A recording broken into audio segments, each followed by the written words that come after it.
Okay, great. All right.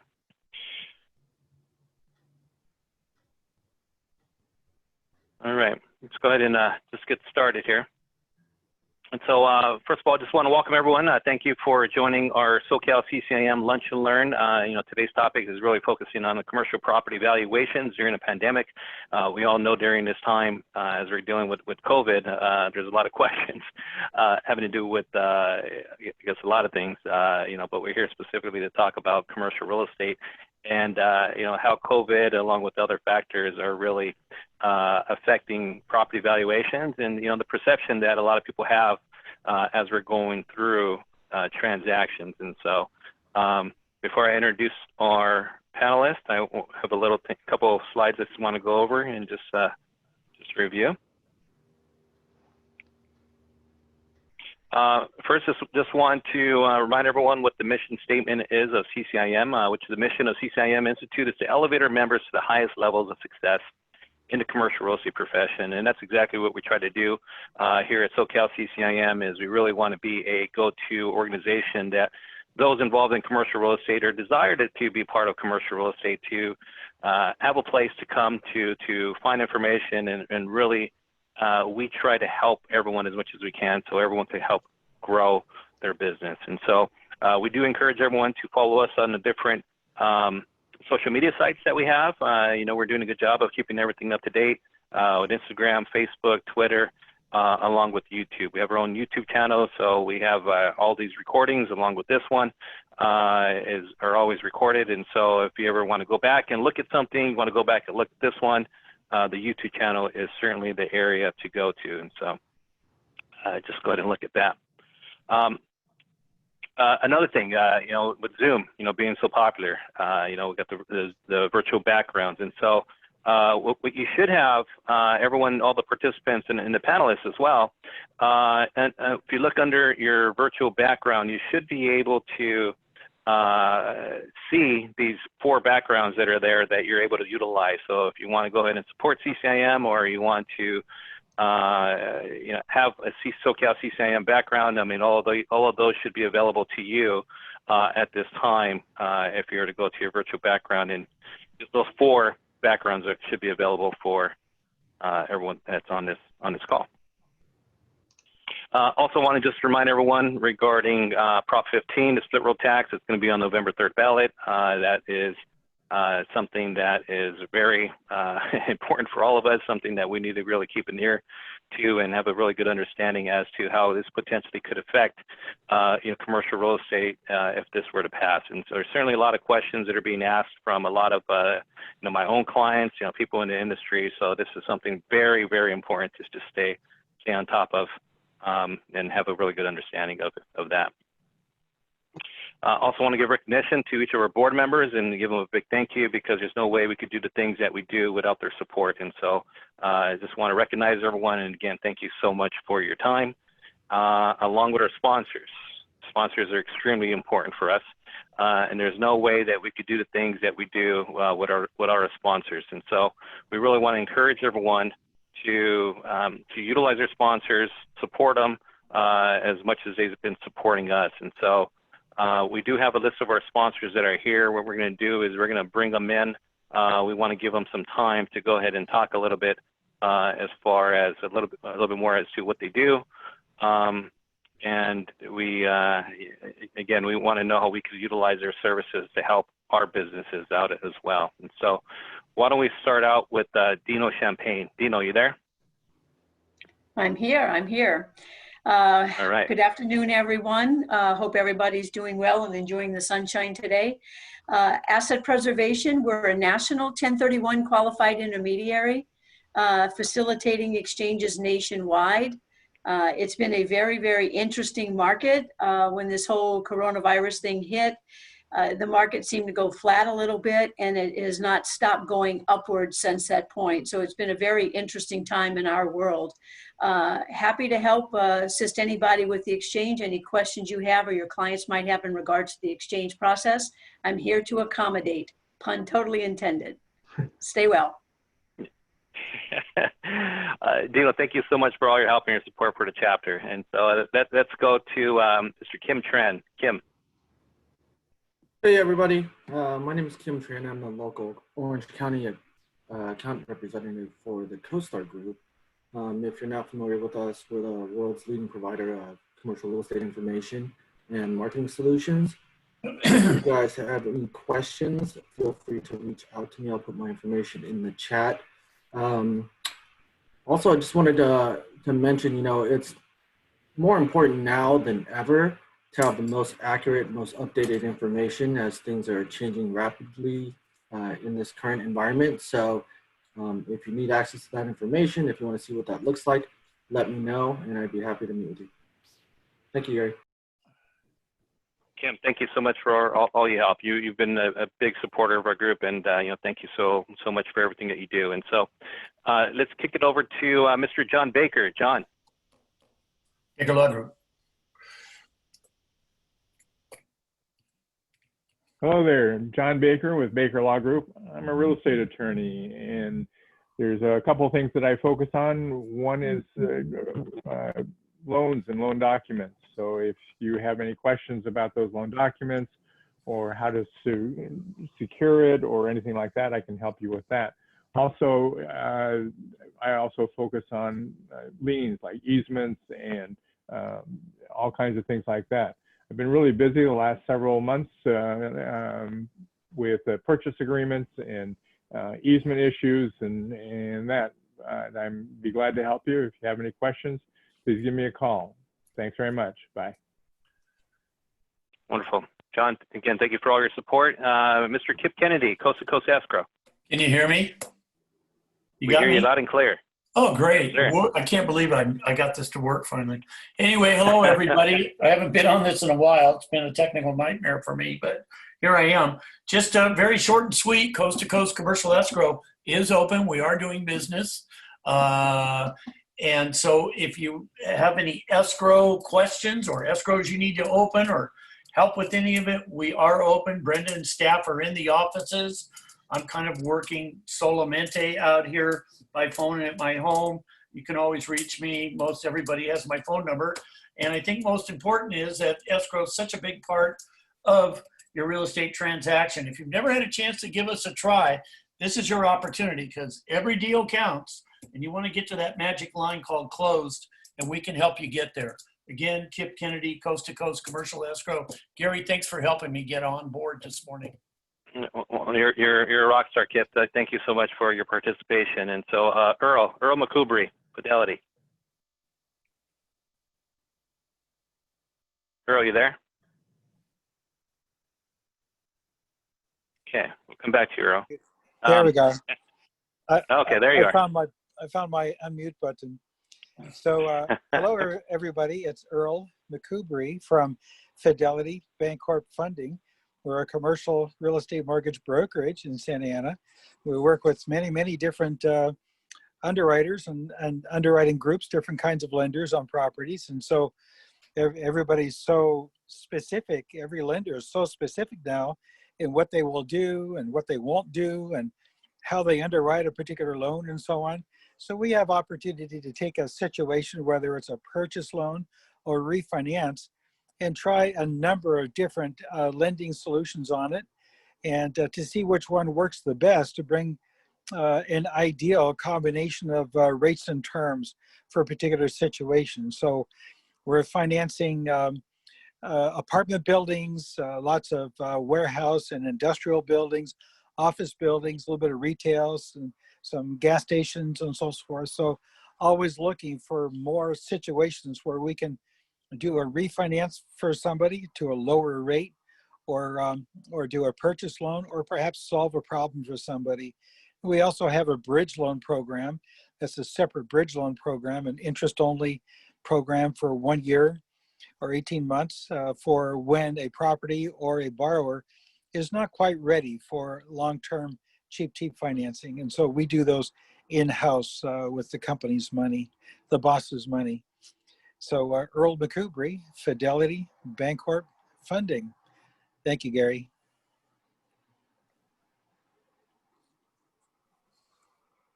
Sorry, I had to unmute myself. Earl, thank you so much for all your support. Now I want to kick it over to our newest sponsor and give him a quick highlight. Mr. Andrew Bermudez with Digsy. I've known Andrew for quite some time. He's an old commercial real estate broker, and he knows some of the pain that we go through and some of the opportunities that come across our table. And so he started a company called Digsy, having some really good resources that are available for us in the commercial real estate industry. We will be having an event with Andrew in a couple of weeks as well. But Andrew, we'll go ahead and tell us a little bit about yourself and your company. There we go. Thanks for having me, everyone. Andrew Bermudez, recovering commercial real estate broker. I was at Lee and Associates in Irvine from 1999 to 2012. If you guys have ever worked with Mia Pham or Skylar Serrano or Eric Darnell, I trained and hired all those individuals at Lee and Associates. And a little bit about myself. I left commercial real estate. I was a self-taught programmer.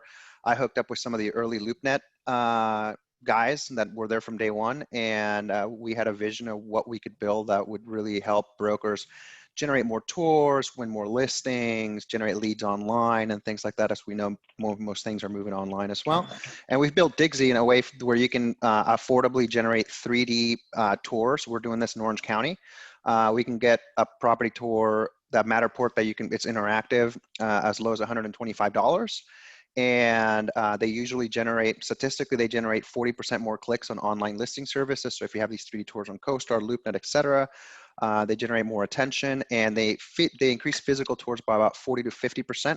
And that's not only a Matterport a statistic, but there's actually third-party commercial real estate brokerages and companies that have confirmed that.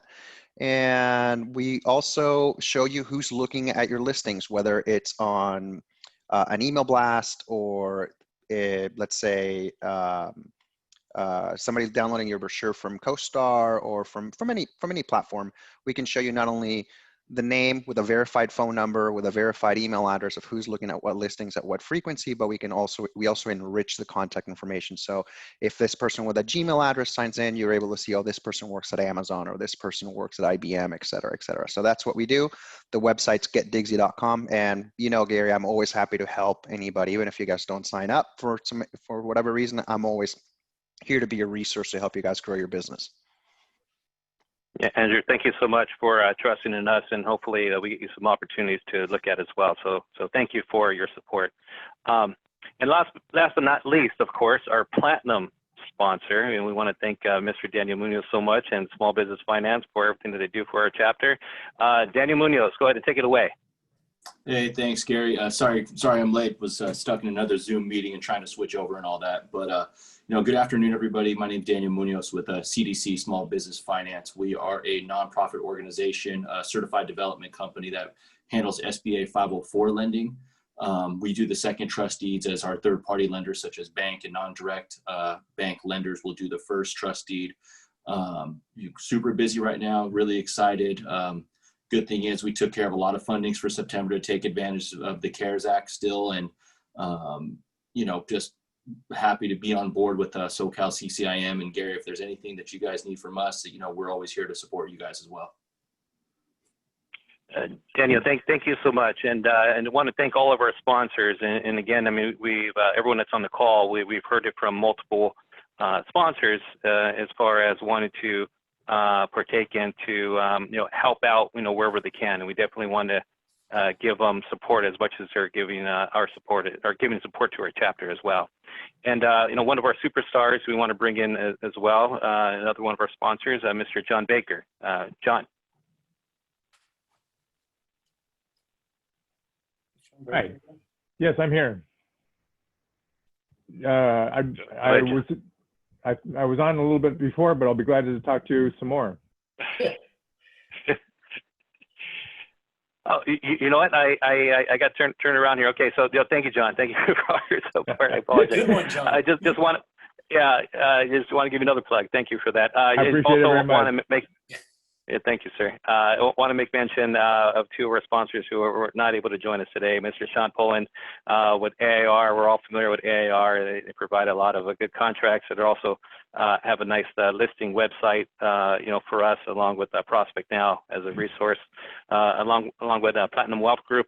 Ken, if we're looking for an investment Ken usually has some really good investments for our investors to look at. And so, again, want to thank all our sponsors. Thank you so much. And if anyone has any questions, feel free to reach out to our sponsors any day, anytime. They're all open for business, and they would love to hear from us and would love to help support them as they've been supporting our business as well. And so thank you so much to our sponsors. And so with that, let's go ahead and get into our program. We got two wonderful appraisers that are here with us today to help us get a better understanding as to what's happening out there and what we should be doing in the commercial real estate world. It's when it comes to valuations, you know, how has COVID affected valuations, perceptions of property, along with everything else. And so we have Mr. Matt Moore with Moore Real Estate Group, along with Jim Towers with Towers and Associates. One quick plug for Jim. He is a new CCIM. He recently just took his CCIM course, or his test in Las Vegas, and of course he passed. And we're very happy to have him part of the CCIM family. So Jim, congratulations with that, and thank you both so much for being here. And so I'm gonna let each of you do a self-introduction and tell us a little bit more who you are. And why don't we go ahead and start off with Jim? Okay, well, thanks, Gary. I appreciate that. Yeah, I've got my little CCIM pen right here. I'm happy to get an opportunity to talk to everybody and kind of build that relationship between appraisers and the brokerage community, because I think it's important. But anyway, my company is Towers and Associates. I tell everybody I wear 3 hats to make one living. Most of my time is spent being an appraiser. I do both original commercial appraisal work, and I also do a considerable amount of review appraisal work for a variety of different lenders. Secondly, I am a broker, and I do some sales and leasing. I'd like to build that part of my business a little bit, which is one of the reasons that I pursued the CCIM route. So looking forward to that. And I also have a property management company. I tell everybody too, I'm a reluctant property manager. I'm not a happy property manager most of the time. But I do some property management as well. So with all 3 kind of aspects of my business, I think, anyway, I have a kind of a unique perspective because I've seen it from both sides. And I think, Matt, too, you're a broker too, and maybe you can support me in that fact. I think being an appraiser makes me a better agent, and vice versa. I'm a much better appraiser now that I know what it takes to put a deal together too. So yeah, my offices are out in the Inland Empire in Redlands, and I try and stick pretty much to the Inland Empire with regard to the appraisal work that we do, and certainly with the brokerage and leasing sales. I'll leave LA to Matt Moore. Well, Jim, again, thank you so much for joining us today. And so, and then Matt Moore, why don't you go ahead and tell us a little bit about yourself and who you are, a little self-introduction, if you would. Hey, thanks, Gary. Thanks, Jim. Thanks, everyone, for joining. Appreciate being on here. So I'm Matt Moore. I'm the president of Moore Real Estate Group. As an appraisal firm, we have 3 offices, commercial real estate, kind of down the fairway stuff. So office, industrial, retail, multifamily. We don't do single family homes. We don't do hotels. Do a little bit of special use, schools and churches and things of that nature, but pretty much the vanilla property types. We work from Ventura County down to the U.S.-Mexico border. So LA, Ventura, Orange, San Diego, Riverside, San Bernardino counties, only in Southern California, and primarily work for lender transactions. A little bit of estate planning and litigation stuff comes up, but that's 10% maybe top. So mainly doing lender appraisals. As Jim mentioned, I'm also a broker, and we usually I just use that on my own account. We have a portfolio of commercial properties and a couple of developments that we've done or are doing And then we have, I'm also a franchisee for a national preschool brand called Kitty Academy. And we have 3 of those locations. My wife and I are franchisees there. And so kind of on the tenant side and the landlord side, you know, and the appraiser and the broker. So I'm pretty schizophrenic these days. Well, again, Matt, thank you so much for being here and for giving us your insight as to what's happening in the market and what's going on in your world and with your business as well. And so today's format is really going to be more of a Q&A. Just kind of get an opportunity to kind of talk a little bit more as far as what's happening out there in the industry. Really, again, as we talked about before, how COVID has really affected the commercial real estate industry. And so we want to make it as interactive as possible. So anyone that is as an attendee on here, if you have, there should be a Q&A box that's there. And so if you have any questions that you want to go ahead and type in, we'll make sure we'll go ahead and get to everyone's questions. And realize sometimes, you know, that there's an opportunity where someone wants to ask something live. And so for those that are participating, if you have a question that you would like to ask live, just go ahead and raise your hand and we'll go ahead and bring you in at the appropriate time. And so before we go ahead and get started, I do have a list of questions that we want to get to. You know, we're all probably on here just trying to figure out, you know, what's happening in today's environment and today's world. And so we want to get a better understanding as to potentially where values are at. And I think we all have somewhat of an idea or our own perception as to where things are at. And so what I'm going to do, I'm going to go ahead and launch this poll here. This is for everyone to participate in. And so basically we want to get a consensus that everyone that's on here on the call, what do you think is going to happen to commercial real estate within the next 6 months? I mean, no one knows. There's a lot of uncertainty out there. But within the next 6 months, do we think properties are going to skyrocket up? They're going to modestly go up? They're going to stay the same? Steadily go down? Or are we in trouble and they're just going to fall off a cliff? Hopefully that's not the case, you know, but I think it's always interesting to kind of get everyone's thoughts as to their perception as to what's going to happen here in the near future. And so I'm going to go ahead and close this poll out in 3 seconds. Go ahead and 3, 2, 1. I'll go ahead and share the results. All right, so there we go.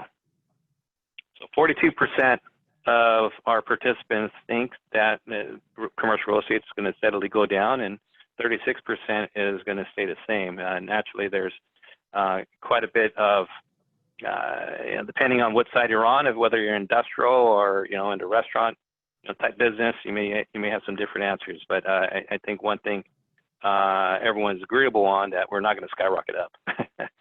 So I'm going to go ahead and stop sharing the results, and I thought it might be fun just to kind of get everyone's point of view. But Jim, appraisal industry. I mean, certainly COVID has affected the commercial real estate world on how we are selling real estate. And when we talked about virtual tours, we heard a little bit about Andrew talking about that. I mean, that's kind of a world that we've been kind of having to get used to and familiar with. What's happening in the appraisal industry, and how has COVID affected you, your business, and just appraisers in general? Well, it's been a challenge, to say the least. I mentioned I do a lot of review appraisal work, and one of my big clients, for example, is Wells Fargo Bank. And every day they're coming out with new requirements for the appraisers, and wanting to see more and more documentation in the reports, wanting to get you know, broker interviews and market participant interviews. Appraisers are all over the board when it comes to whether or not they're or how they're recognizing the COVID-19 impact, if you will. And you know, I've seen it all. Some are making no adjustments. Some are making dramatic adjustments. And granted, it varies between property types, of course, and locations and everything else. But it's been difficult to get everyone kind of going in the same direction. Appraisers love to say things like, you know, I don't have the data to support that adjustment, so I didn't make it. And I think that's probably the biggest thing that us as appraisers have had to deal with is how do you make an adjustment when you don't have empirical data but that's our job. We have to make that adjustment. We have to either make it or not, but we have to support it, and it's been a challenge. So Matt, I assume that you would echo a lot what Jim has stated. But one thing he mentioned, and I think this is probably one of the biggest things that has been a struggle for me, because as Jim stated, trying to get everyone on the same page. If we are, trying to value a property, or we got a client that's trying to purchase a property, and we're trying to look for data and maybe how COVID has affected potentially the value of the property, and there is no data. I mean, Matt, what do you do, or what can we do, or what happens in that case? I mean, if there's no just recent data, since COVID started, I mean, how are those adjustments made? Yeah, thanks, Gary. And I have to go back a second. All of us have been on so many Zooms for the last few months. This is the first time I've seen the real-time poll on a Zoom. So for me to see something new on month 6 of Zoom, it's really impressive. So I want to thank you for that. I'll be using that again. It's definitely a both and approach in terms of finding data right now. I think the argument that there's no data is probably a little stale at this point. We are several months into this thing, and certainly velocity of transactions is down. But usually now when we're coming across assignments, we're finding 2 or 3 lease transactions and at least 1 investment sale transaction that has happened post COVID. And I don't mean the April closing. I mean the August, the July August closing. So there are limited data, but there are data.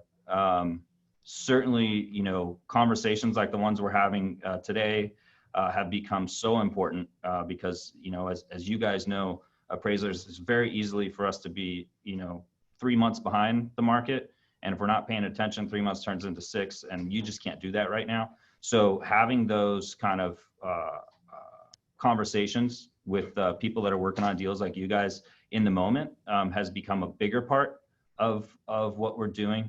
And then I think what's been great about this too, there are a lot of alternative resources that have come up, through Zoom and everybody doing webinars. So being in trade associations, ICSC, ULI, USC Lusk Center, there's just so much great data that's coming out right now. And I've got some slides on some NAREIT stuff, there are resources that we can go to, but it is a shotgun approach. You're kind of pulling all these things together and then trying to figure out how they bear, on the transaction. Wonderful. And thank you for that, Matt. And just want to make a note here to our participants. I do see a couple of people there putting their name and their phone numbers. And again, we do want to encourage networking and information passing. So if you do want to share your information and your contact information, go ahead and use the chat box for that. And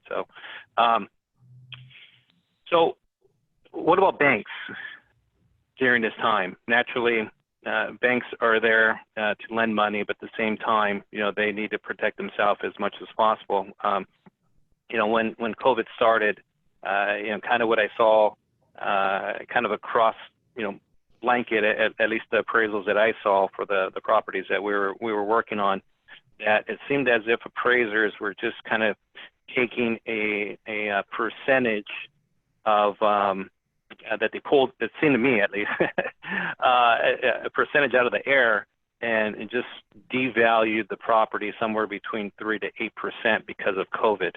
And so I did ask an appraiser, hey, why was that? And I mean, basically what he told me, I mean, none of you, but what he told me was, basically banks were asking for some type of adjustment for because of COVID. Jim, I mean, from your experience and working with the banks and Wells Fargo, and again, we're not here to specify any particular banks, but I guess what are some assignments or what do the banks want to see when they are looking at the appraisals? I think really across the board, whether it's Wells Fargo, B of A, or any of the major banks, they, in addition to that data, the empirical data, they want market participant interviews. And market participant interviews doesn't just mean agents and brokers, but it means property managers. It means a variety of people, even talking to some of the, I mean, for example, I learn a lot just from going in when I do my appraisals and I talk to the guy that's running the manufacturing company and how's business. I mean, these anecdotal kind of interviews, it can be very valuable. But first and foremost, they want market participant interviews in terms of brokers and agents. I've got a couple of clients that have taken it to the next level. I mean, they want to know who it was you talked to. Summarize that conversation. And then they want it, quoted in the report, if you will. I personally try not to specifically quote any of the people that I talk to, unless I'm kind of maybe forced to. But I think keeping it more of a general, this is what I was told kind of conversation is always better than taking something and quoting Gary Martinez in my report when I didn't tell you, Gary, that I was going to quote you in my report. But they want to see that kind of information. They want to know. They want to know what's going on out there in the market. And really, from an appraisal standpoint, I can't possibly know unless I do talk to you guys. So I guess with that, when that pesky appraiser calls, with hat in hand, it's so important to take a few minutes, if you can, out of your day and exchange some of that information, because you guys are the ones that are in the trenches and doing it every day, and the only way we're going to know is if you tell us. And so we got to dig, and the banks really want that information. I know from a reviewer standpoint. So I review a lot of appraisers' work that comes in to the lender. The lender gives me the report first. I review the report to try and pick up errors or non-compliance issues. And they want me to, one of my clients wants me to specifically take those market participant interview comments, put them into my review document before I send it in. And then they will take my review document comments and they'll send it up the line to even the regional appraisal manager. I mean, they're hyper focused on appraisers doing that kind of diggings, that kind of market participant interview kind of thing. So what do you find, Matt? Oh, go ahead.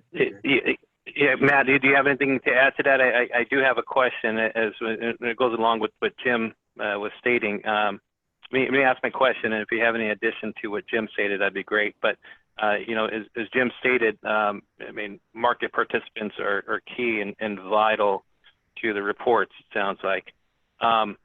And to go along with that, if we have, when you have market participant information that maybe that may conflict with actual data that you actually have, what happens at that point? I mean, is there a certain weight that is carried more towards market participants versus actual data, or the data is where everything lies, and then that more of a focus? But I mean, what carries more weight with the market participants and the actual data that you have on hand?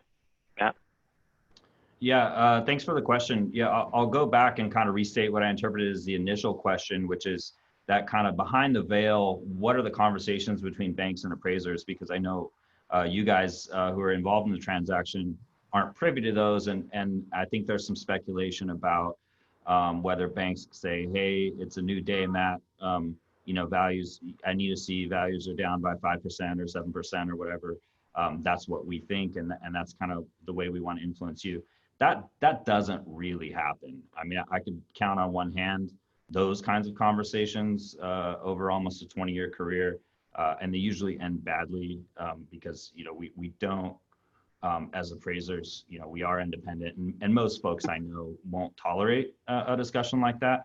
I'll tell you what does happen is, and it happens with larger banks more so than medium and smaller banks, is that there are kind of some certain rules of the road that will go in and out of vogue depending on perception of the market. And it's not unlike, you know, if you work in industrial space, which I know you do, it's not unlike what happens with drip line, right? It's like bad market, yeah, I don't know about if we're gonna count the drip line, you know, good market, yeah, really good market, it's the covered dock, you know? So it's kind of like that, but what happens in the appraisal is that you'll get conversations around reserves, right? What are your reserves? Are they in there above the line? You'll get conversations around vacancy. Are we using kind of a longer term structural vacancy, or do we need to pop that up to you know, reflect some short-term vacancy? You'll get conversations around cap rates. And so one of the big ones, and I think this is an area where you guys can help yourselves and also help the appraisal industry and the lending industry, is, you know, a cap rate is not a cap rate if one person's driving it one way and another person's driving it a different way. So your 6 cap with, you know, no non-reimbursable deductions and 5% vacancy is not my 6 cap with 8% vacancy and you know, reserves taken out. They're different things. And so I think those conversations, those things happen more than, hey, we think values are falling. As far as data versus market participants, Jim knows, and I know even Eric, who's on the board, who's an appraiser as well, and myself, it's, you know, the deals, when you're on the brokerage side, I think this is one of the things that you really learn, is that the data and the market participant interview, they aren't two separate things. That every deal has a backstory. There are things that none of us would ever have expected to influence deals, including, you know, vacations, family issues, you know, what the wife of somebody thought, you know, when she saw somebody in front of the building. Like, there's just so much stuff. So I see those things as kind of integrated. When we look at comps, we really try to get a backstory on the deal, so that we understand, you know, what might have influenced it, because there's very few deals I see, except for maybe your out-of-state single tenant net lease deal, that are as simple as just the data. So I think they go hand in hand. Yeah, that's great. And so Karen has a question regarding this as well. So Karen, you want to go ahead and ask your question? Sure. Yes. Hi. I was just wondering, are you finding the same issues with regulated versus non-regulated lenders? And also my second question is, are you seeing a lot of appraisals that are being done, not necessarily for the deal, but after the deal closes, where you're getting as part of the loan, because the LTVs are starting to drop, and you're getting some banks that are coming in and asking to do appraisals on what should be a current markdown on those loans? Is that happening at all? I would say yes. The work we get and the work I see from both original work and review work is, you know, we see there's the sale deals that are purchase contracts and appraising them for financing. But then the banks are starting, you know, I call them watch list deals. A lot of the banks, you know, long before a client or a borrower defaults, they go on the watch list, and we might get a request to do an appraisal every year on a certain property, every 6 months on a certain property.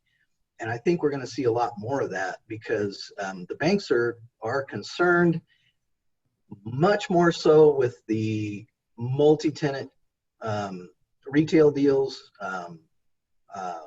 multi-tenant office, that kind of thing, than they are with the single tenant, you know, industrial deals. So a lot more of those watch list kind of appraisals. They don't typically come back within, you know, 2 weeks. You don't turn in an appraisal and then 2 weeks later they come back and say, hey, something happened here. But 6 months, yeah. Maybe a year from now, we'll be getting a lot of deals that were purchases now, and they're taking a second look at them. Not too much yet in terms of foreclosures at all, at least in my practice. So I don't know if that answers your question or not. But. Anything to add, Matt? Karen, thanks for the question. There's two things that I'm seeing that maybe I wouldn't see in a regular year. One is if the borrower is having a conversation with the bank that maybe isn't going well about what kind of modification is going to be done on the loan, what they can accommodate, we'll usually get a request on something like that where it's an asset monitoring request, and the bank has gotten to a place where they want to know what the property's worth today before they go any further than they've already gone in that discussion with the borrower. And the second thing that we're seeing this year that we don't normally see is deals that were done immediately pre-COVID. Those are maybe coming back now. We're 6 months on. Normally we wouldn't appraise the same property twice in a year. And this year that's happening more, but otherwise, no, I think there's not more asset monitoring this year than there would be in other years. And I think in a way, since everybody's in the same, you know, ship, sinking as it may be, it protects any individual bank from looking like the irresponsible party. You know, we're kind of all in this together. So we're not seeing too much of that. You know, one interesting thing that I've seen a couple of times now, and that is a deal comes into the bank, it gets appraised. Let's say it's got an effective date of June 1. The appraisal gets turned in mid-June, and then the deal got extended for whatever reason. And I've seen it now a couple of times where the extension turned into a renegotiation of the price. So I've had lender come back to me and say, hey, we've got a new purchase contract now. We didn't close the deal. We've got a new purchase contract now, and we'd like you to update your appraisal. Yeah. Well, depending on the lender and if they're doing it right, believe it or not, that's a different appraisal. Today's date of, you know, September 24th wasn't June 1st. And so that turns into a new appraisal. And so I have had that a couple of times, and never in my 30 plus years career have I ever, you know, really run into that kind of a situation. It's such a fluid, I kind of hate that word fluid, but it's changing so much, and it really changed a lot. And the perception of COVID changed a lot between, you know, March and April and May and June. I think now everybody's kind of getting a handle on it, of which way that, you know, this may not be going off the cliff. This may be, you know, based on our live poll that we took. You know, I think most people think we're kind of just maybe even keel for right now, a little bit up, maybe a little bit down, but we're not skyrocketing, and we're not going to go off a cliff. So it's interesting. I mean, it's interesting times. It's stuff I've never seen before. And with the reappraisal, I mean, I assume that definitely creates some additional challenges and maybe some disputes and perception of value, across the board. Maybe more so coming from those that are receiving the reports and whoever's against whatever that number is, or I guess what the data is. And so, and naturally there are people that are looking to achieve a certain number, agreed upon number, and the appraisal just doesn't support their number. Now, is there anything a broker could do or the bank needs to do if they want the appraiser to go back and reevaluate some numbers? Because I know when I look at stuff, I'm like, wait a minute, hold on, there's property right next door that wasn't accounted for. How come this wasn't accounted for? Our value should be at a certain price. I mean, what is a broker to do at that time if the appraised value just doesn't come in at the purchase price? Any suggestions for us? Yeah, I would say, and I've been on this side, right? So when we buy properties or we're doing a takeout loan on a construction project, I'm just as nervous as you all are, when the appraiser shows up, because sometimes it feels like anything can happen, spinning the wheel, so to speak. So what's worked for me on the borrower side, and also what I respond well to, and I think others do as appraisers, is, the conversation is very technical, right? So I think that some folks will have a tendency, because of their relationship, maybe a long-term relationship with the bank, or because of their portfolio or things that they've been told, will kind of maybe tend to use that relationship stick. And it doesn't work that well in this case, because there's regulators, there's a lot of parties involved, and there's almost like a persecution complex that appraisers have gotten, where like they kind of tune it, once they start hearing like, oh, this guy doesn't know, I talked to this, they just tune it out, and then you're not being heard anymore. But there is always, with the banks that I work with, and back to an earlier point, I don't really work with non-regulated lenders except here and there.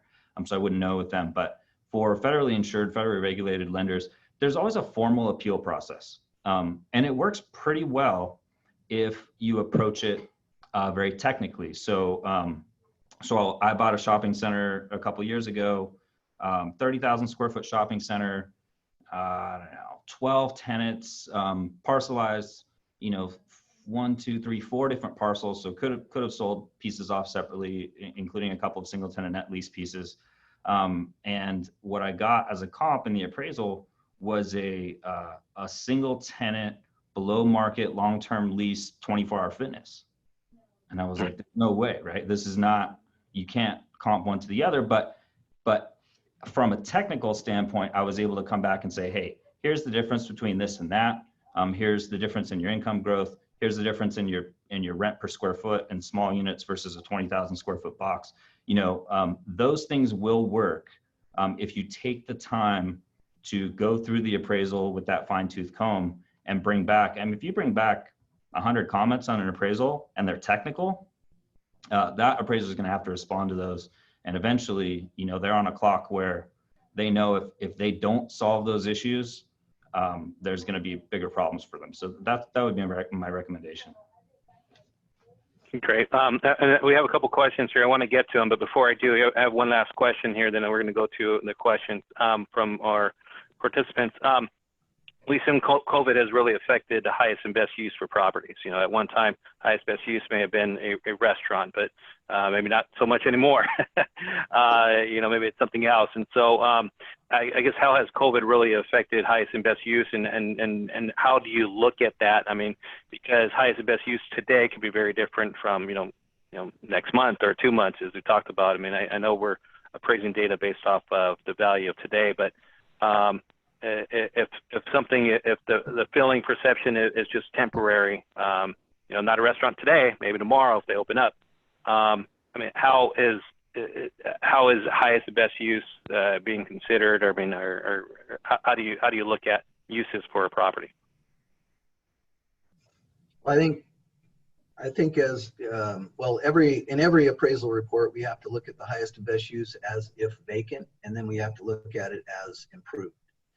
I don't know that I've seen, from a as if vacant standpoint, the COVID has, we've got less clarity than we had in January, without a doubt. And so what might have been a statement in my report that says, well, the highest and best use as if vacant would be to construct a spec industrial building.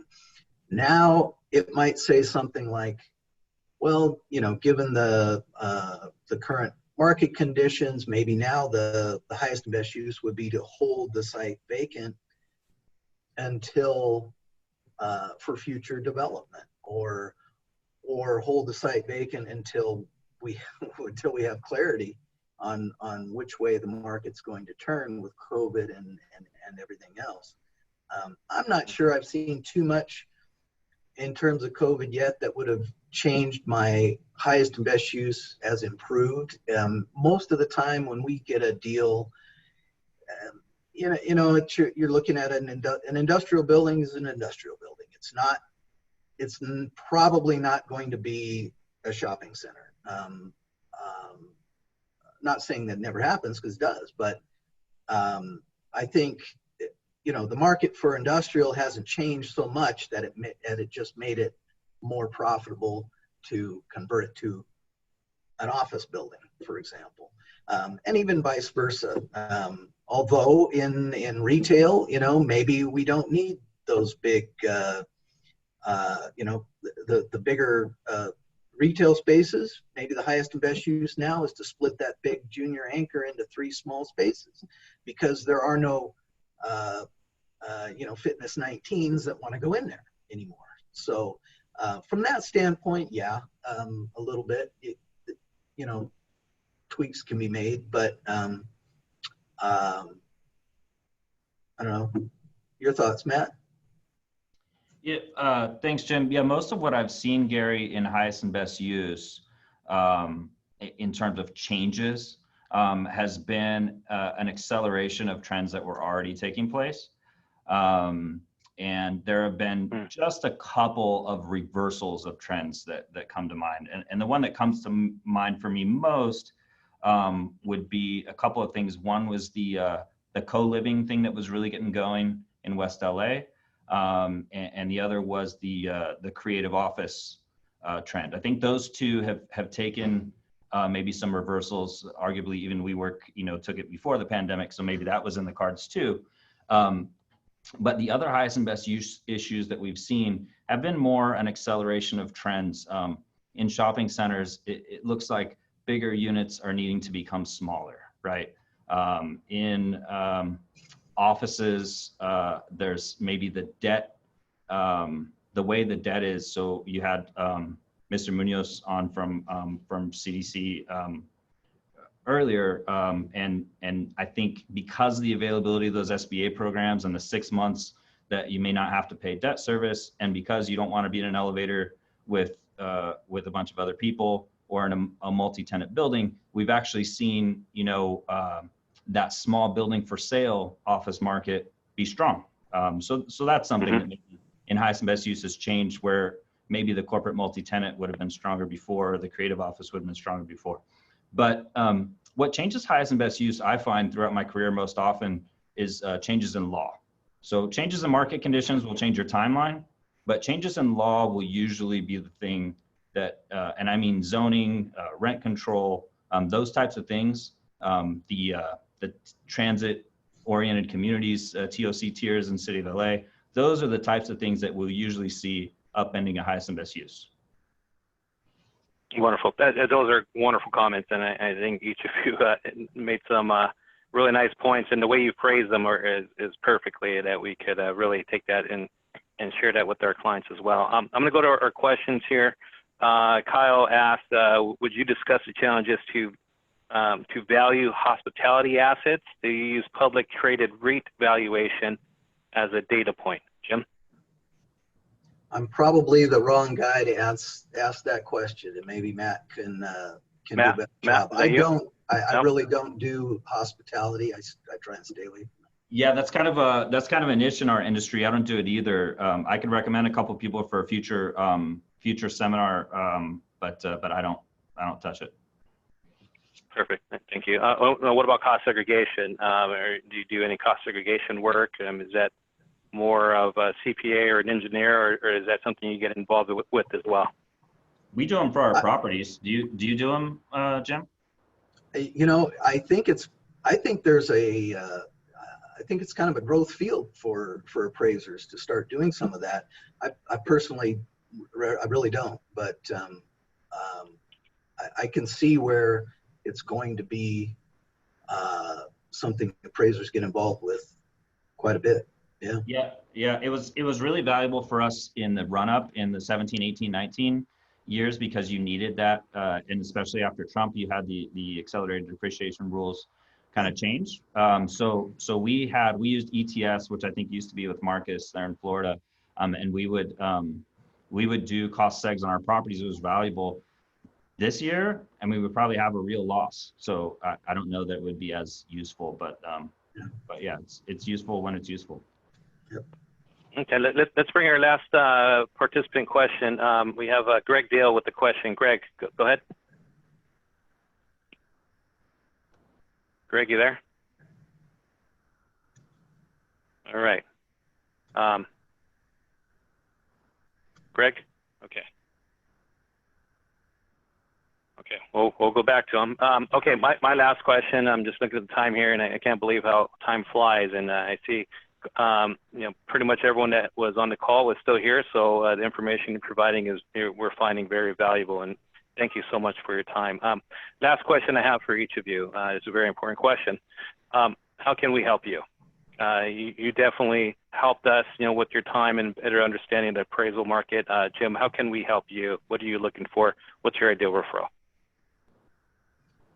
I'm always up for referral, but I think more than a referral, I'm always up for conversation. So I think the best thing that appraisers and agents and brokers can do is look, we're all in this together, and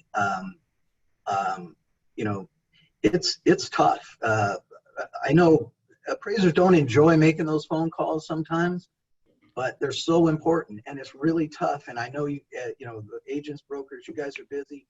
I'm busy too. But it's so valuable to get that return phone call. I've been on both sides of that. I've been the guy being called, and I do everything I can to provide as much help and information. I can't tell you how many times somebody has told me, an appraiser has told me, wow, no one's ever given me this much time or given me this much information. I said, well, that's because I've been on your side of it, and I know I know how hard it is. So I'd say that's probably that's my take. That's awesome, Jim. Matt, what can we do for you? Yeah, Gary, so this is great. These forums we're having more and more because of the unfortunate situation that we're in. And I think they've been really useful in bringing people together in ways we probably weren't getting together before.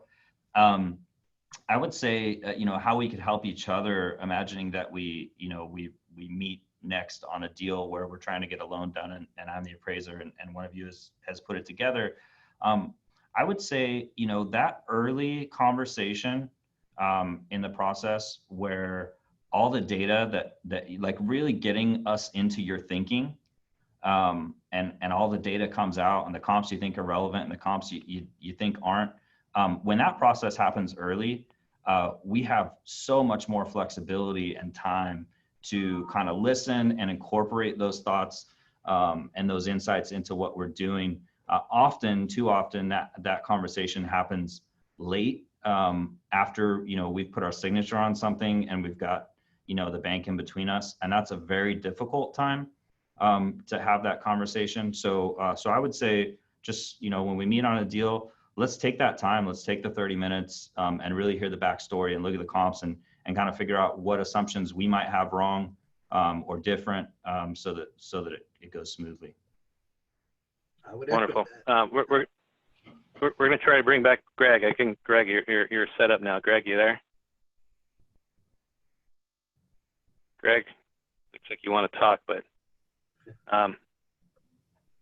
all right. Well, you're getting that squared away. Let me make mention. It is 1:01. At least I have on my time, so we always try to end on time. But I do see we have a couple questions here, and I don't want to leave anyone hanging. But Lou has a question here. It says, between COVID and possible split roll property tax, what is the future of restaurants and retailers? What are your guys' thoughts on retailers and restaurants? Are we doomed, or what's happening? It's off the cliff. Remember I said we're not going off the cliff? That's off the cliff. Oh, yeah. It's there. I think the point is well made that there's more than COVID just happening out there right now.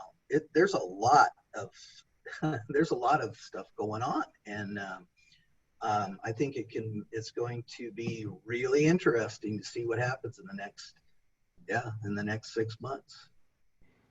Yeah, I would say, the COVID thing, I think we're probably a lot more through it than maybe we think. And that's not a prediction about vaccines or anything like that. But the market and the economy, they do respond. Policy has responded. So it's not new. We've been going through this for 6 months. So there will be some more fallout, but I think we've seen, seen ahead the road a little bit.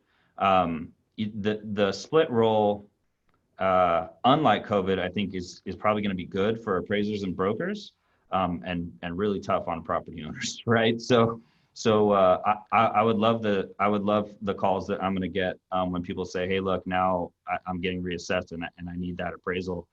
Let's have it out. I mean, I would be happy to talk to the county right now about what our properties are worth versus what they say they're worth, right? So if that becomes an annual conversation, there's a lot of appraisal fees there, and there's probably a lot of transactions there.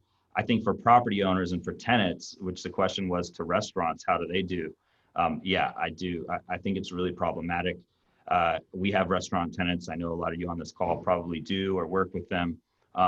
In the good times, in the 2017s, 18s, 19s, they were not minting money, right? They had a cool vibe. They were doing all right, but they didn't have a lot of room to give. So I'm really hoping that at least on the score for restaurants and salons, and in California in particular, that we get some more help for them, because I'm hearing that they need it and I believe it. Well, Jim, Matt, we can't thank you enough. I mean, this was a topic that's been on our mind for quite some time, and you definitely help hopefully fill in the gaps for at least what we have mentally and some of the stuff some of the challenges and things that we're coming across. And so, again, I want to thank you so much for our time. SoCal CCIM, we've been around for a long time. We're here to help the commercial real estate professional become better at what they do and ultimately help grow their business so everyone can make money. And I'm a true believer, as you said earlier, Jim, we're all in this together, and the better off the more that we're able to help each other and support each other, the better off we're all going to be. And so with that, participants, thank you so much for participating, and everyone who asked questions. Jim, Matt, thank you so much for your time. Both of you are true professionals, and I'm sure we'll be crossing paths again sometime in the near future. And so with that, Jim, Matt, thank you so much for your time. And again, this will be recorded. So if you look at the YouTube channel, you can go back and look at this as well. So Gary, everyone have a fantastic day. Yes. Gary, I'm going to send you that slide deck. I had put together a slide deck in case this conversation got more technical about values and rents, et cetera. So I've sent that to Gary, and you're free to send that out to whoever. Beautiful. Thank you so much for sharing that. And so, all right, Thanks for having Jim, me. Matt. Appreciate it. Yeah. Thank you so much. This was fun. Thank you. Thanks. Have a great day. Bye.